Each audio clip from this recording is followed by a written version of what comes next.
C'est sous le miroir de la surface, c'est le grand bonheur.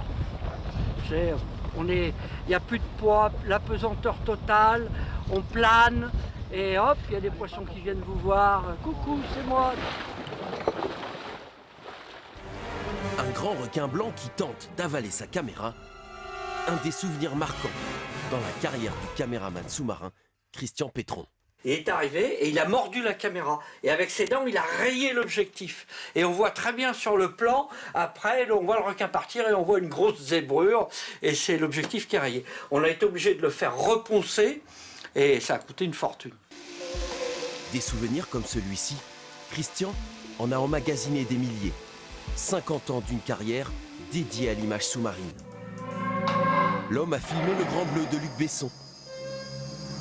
Il est descendu sur le Titanic pour Discovery Channel. Il a mis en boîte des centaines de publicités et de longs métrages, dont le dernier, OSS 117.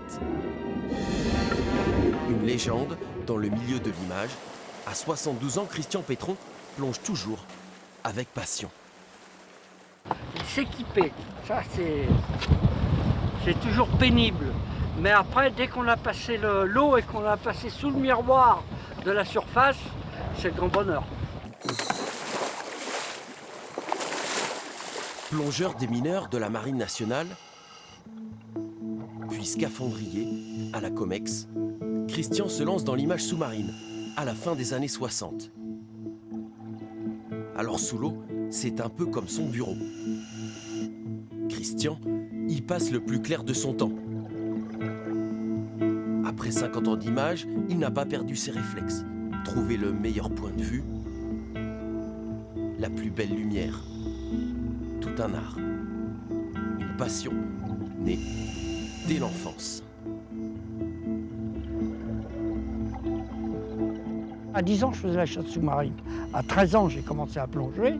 Et ça a été, toute ma vie, ça a été mon objectif de vivre de la plongée. Donc c'est pas évident et ça a été un long parcours. J'ai dû d'abord lutter contre mes parents qui... ma mère, elle voulait que je sois curé. Alors, bon, hein, déjà, c'était mal barré. Alors tant pis pour l'église, va pour la plongée. Après ses 20 000 vies sous les mers, le Savoyard peaufine le dernier film de sa carrière.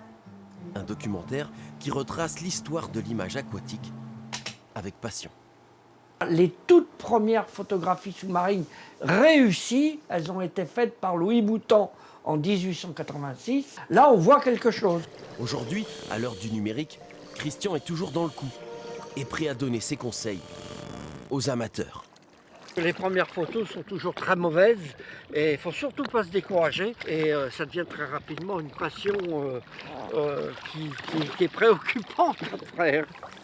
Désormais, le cinéaste souhaite mettre sa passion de l'image au profit de la protection du littoral sous-marin.